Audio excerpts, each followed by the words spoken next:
Hey you guys, welcome back to Jacob TV, and today I'm going to be showing you guys how I made this amazing Power Rangers helmet.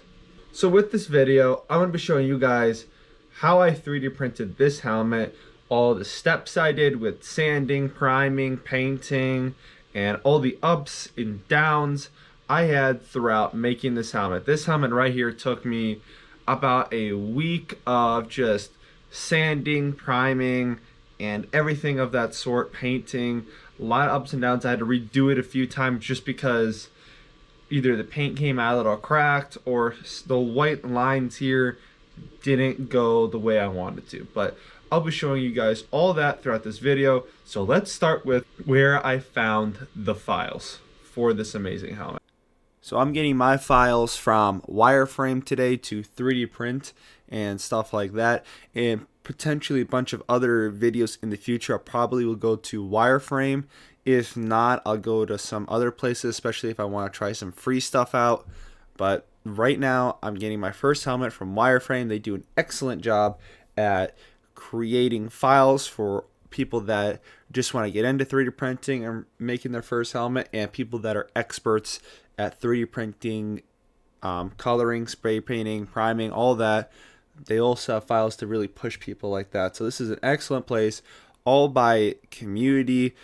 These guys right here, Wall Streety, Vec 3D, Levy 3D, and Bionic Armory, they're all Instagrammers. That's how I saw them, and some of them are YouTubers that make excellent work because it's their kind of like their hobby, and they sell it off to the public for excellent design. So let me show you what I will be making today. So as you can see, they make fantastic things. Like I'm thinking of eventually making maybe a Star-Lord helmet, maybe a maybe some helmets like this. But one of the biggest things is going to be this one, because they create things that can become motorized. So for this Genji helmet right here, you can open up to that and then close to this if you really want. But this is something that would be a bit harder to do for the non-experienced, but if I build my skill, I might be able to do this someday. But for right now, I'm just trying to start off with basic stuff, and let me just scroll down to what I will be 3D printing today. So I am 3D printing this Power Rangers helmet right here. I know it's a little not the greatest thing ever, but that is what I'll be 3D printing because this is my first helmet. I want something that's kind of easy to make, and Power Rangers helmets are very great things to get into the whole sanding, the priming, and the spray painting aspect of 3D printing. So if I click on it here, like for sanding and stuff, it's really good to have a smooth surface to work with and then kind of work with trying to find those finer edges. But right now, the greatest thing that comes with this is, if you guys can see those little holes right there, those are magnets. Magnets can be put there, and magnets can be put on the back of it, which makes putting it on and off or snapping it together extremely easy for anybody of any skill level or difficulty, because all you gotta do is buy a pack of magnets for that size on Amazon for like $8, and they probably come with about 40 extra of those too. So you will have plenty of resources for future helmets if you decide to go down this route. But this is what I'll be printing today. I'll be starting with the back helmet, working my way up, and let me show you the 3D prints that I have in the near future. So I just finished this back plate for the helmet. I did it in blue because that was just a lot of filament. This took about basically a day to make, maybe a little longer. It turned out great. There's not a lot of layer lines with this right now, so not a huge amount of sanding that's going to be needed, but it fits the back of my head pretty well. And now let's hope the front part of the mask or helmet goes extremely well, just like this. So I just got this 3D print done. This is the face portion of the mask for the Power Rangers helmet. It took about 58 hours and 8 minutes, the longest 3D print I've ever attempted with this machine. It turned out great. Now let's hope it fits me, because if it doesn't, I'm going to be in huge trouble.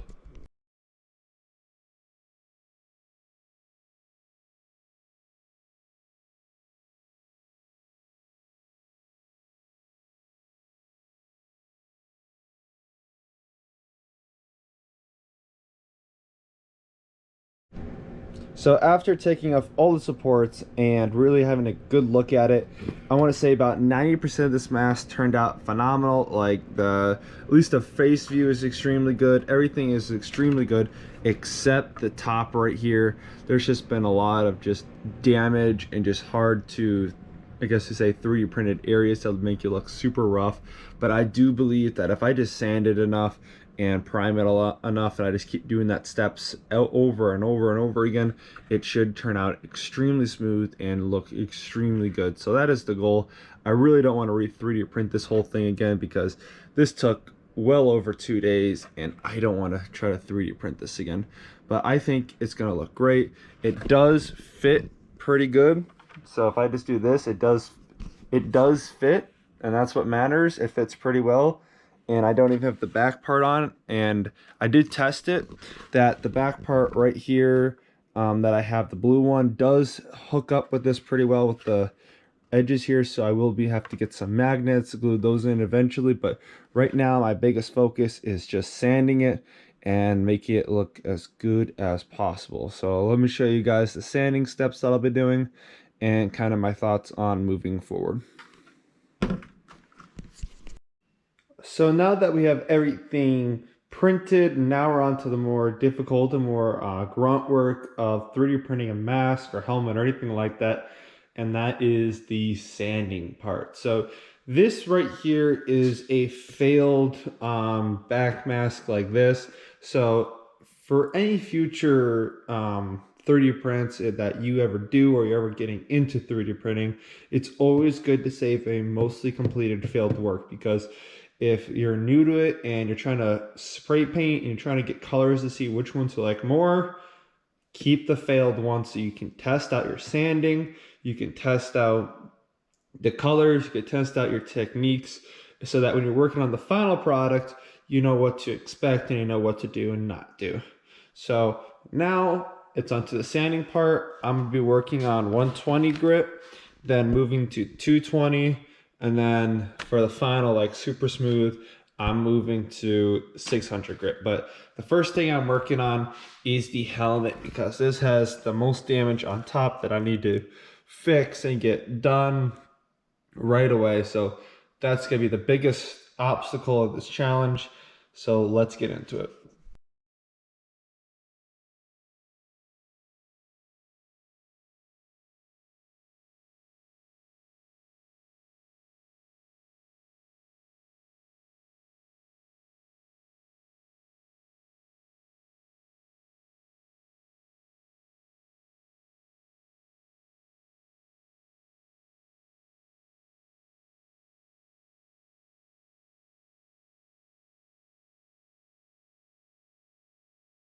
After about an hour, hour and a half of just pure sanding by hand, I finally got them looking and feeling super smooth and looking really good.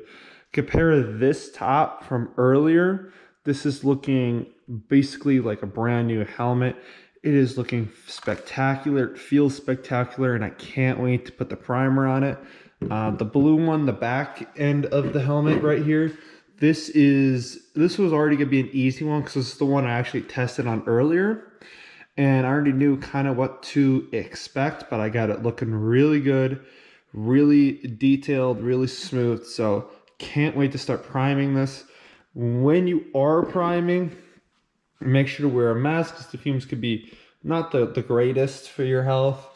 And then if this is the primer I'm using, it's a 2-in-1, it's a filler and sandable primer. So if I ever make any mistakes, I want to go back to this, I can sand it to make it look nice and smooth.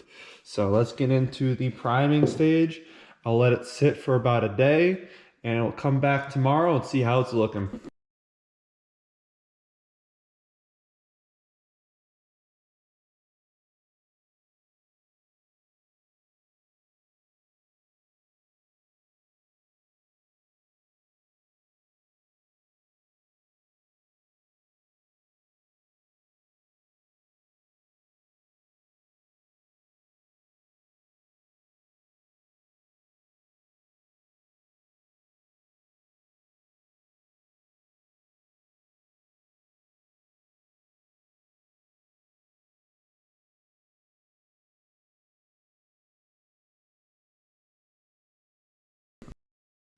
So I moved it to a more sterile room where there isn't any dust, it's well ventilated, all that, and it's starting to dry and it's looking extremely good.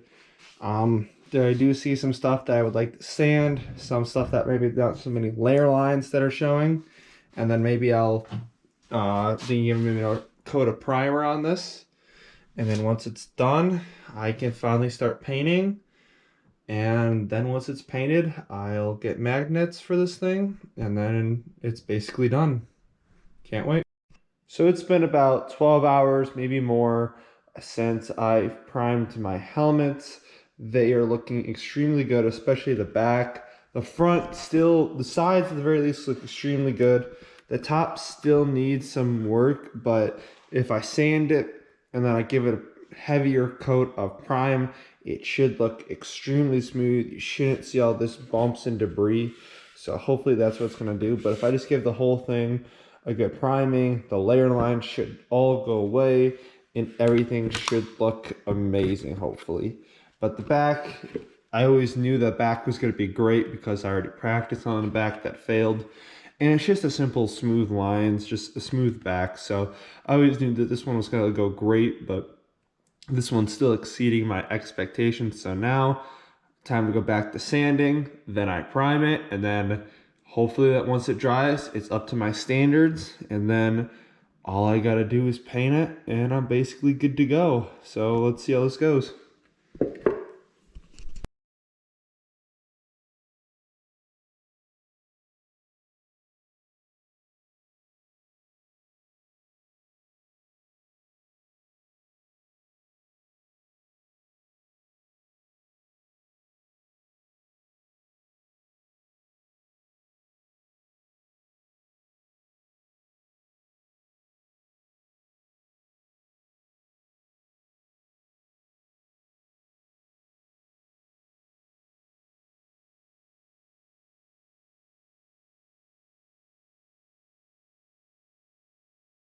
I finally got all the sanding done with both of the helmets, and I gotta say, when you put that first layer of primer on and then you sand it with a nice grit, it is so smooth and it looks night and day. Like, as you can see, I don't know if you guys can notice earlier in the video, but this thing actually has a reflection now, but earlier there was no reflection because that's just how good of a sanding job a high grit can do to any helmet or any material, can give it that nice shine that you've been looking for.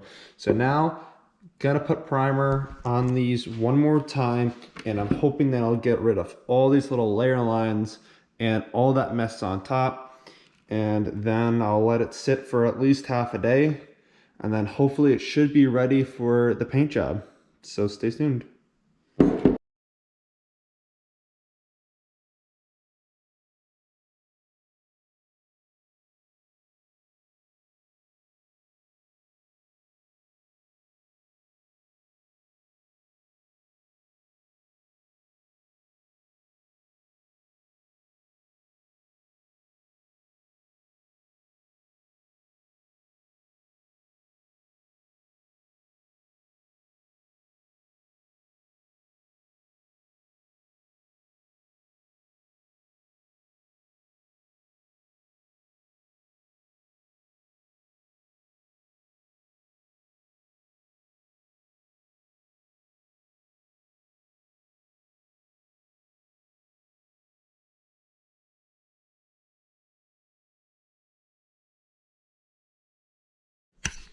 So we got that final layer on of primer.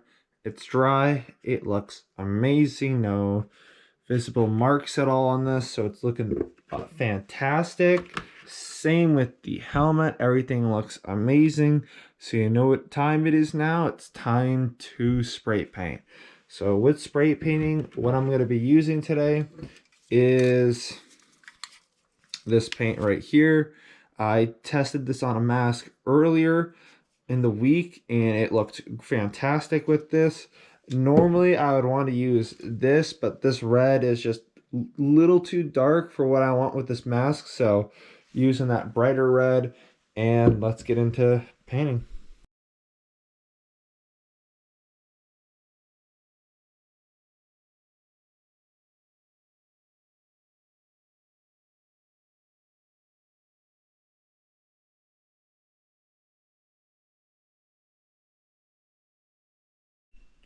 So we just applied the fresh paint. It's looking really good. I don't see any blotches at all. Nothing that seems to be pooling up at all, so it looks great. Even this helmet, everything's turning out fantastic so far. So hopefully it stays like this, and I guess we'll see tomorrow morning if it looks this good. So if you have gotten to this point in the video, you might be a little confused. So after I sprayed the helmet down in that first red base, things kind of escalated a bit fast, and I didn't really have that much time to really record it all and make it a thorough documentary, but I'll just explain everything and kind of what happened right now with this helmet right here. That's the finished product basically. So after I did the red, it looked extremely good, extremely polished and all that, but there was one problem, is that it looked way too bland. It needed the white lines to kind of simulate like a mouth or something like that. With doing that, this is kind of like the first problem that really happened with this thing was I took this blue masking tape here, and all I did was put it along the lines here, okay?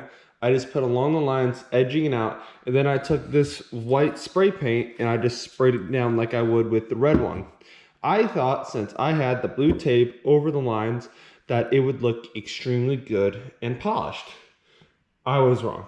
So the white actually seeped under the blue tape here and basically left some streak marks past the tape, made it look extremely ugly, and there was even some tape residue that on some places throughout the mask that made it look, the whole thing looked ugly, terrible, and all that. So I was forced to actually resand the entire helmet because with my practice helmet that I had, there was one problem with it, and that was if I put this colored red, or the spray paint that I used red for this, on top of it without doing anything else, it would crack the entire mask and make it look awful and completely unusable. So I had to sand the whole thing down to where I was starting to see the primer again, and then respray it down. So that's what I had to do here and all that. So to fix that problem from last time, I decided to go the old hand route. So all I did was I got this white, I took the cap off, and I sprayed the spray paint from in here, because I like that color of white, into like the cap, and then I took a brush and I handed all the lines. That's the only way that I could have made the lines look somewhat good, because the tape route was not working. And then what we got here is, so I tried to do a like plastic visor with tint. It wasn't working for me for what I was trying to do. Just the learning curve for what I wanted to do with this at the time, just I couldn't get that down, and we just decided to 3D print some 3D. There was a file for a visor with the 3D print that I got, and I did that, and I just drilled holes throughout this entire thing and sprayed it down with black spray paint, primer, sanded it, everything, and keep it in place to kind of like lock it in. We put screws on the sides here that went into the side and the helmet to make sure that this was locked in and it wasn't only being held by super glue. So all I used was this black spray paint. This is by far the best spray paint I've used so far compared to the other ones, but that is what I did for this helmet for that. And then once it was all done, all nicely polished and everything like that, I took this clear coat gloss, give it a nice finish to it, and I just sprayed this down and the helmet over there, the back helmet, make it look all nice and shiny. That's why you see a really nice reflective glow to the helmet. And the only problem I've had with this helmet so far is there isn't a whole lot of breathing room. So the only thing I would suggest, if you want to take this to parties or events or you're walking around a lot, if anything, I recommend drilling holes through here just to get a bit more of an airflow through this helmet, so that it's not coming from here and just, it gets very claustrophobic. And when I say claustrophobic, it's just hard to breathe for a very long duration. So I recommend just drilling some holes if you're using this for long events like parties or just stuff like that. So, but once it all is put together with the clear coat, gloss, screwed in, everything of that sort, this is what you get. So let me assemble the helmet real quickly and show you what it looks when it's all put together. So here's the helmet, fully assembled. It looks amazing, put together. Still, it's not perfect, but for my very first helmet, this looks flat out amazing to me. And that's what I care about. To me, that I am proud that I can say I made this helmet and everything about this looks fantastic. But this is the helmet fully assembled with the back and everything. So thank you guys for watching this video. If you made it all the way to the end, if you guys want a helmet like this, just put it down in the comments. I'll reach out to you and we can discuss a price if you want me to make a helmet like this for you. Just the price and time of all this, that if you really want a helmet like this, I will make this for you. Just let me know.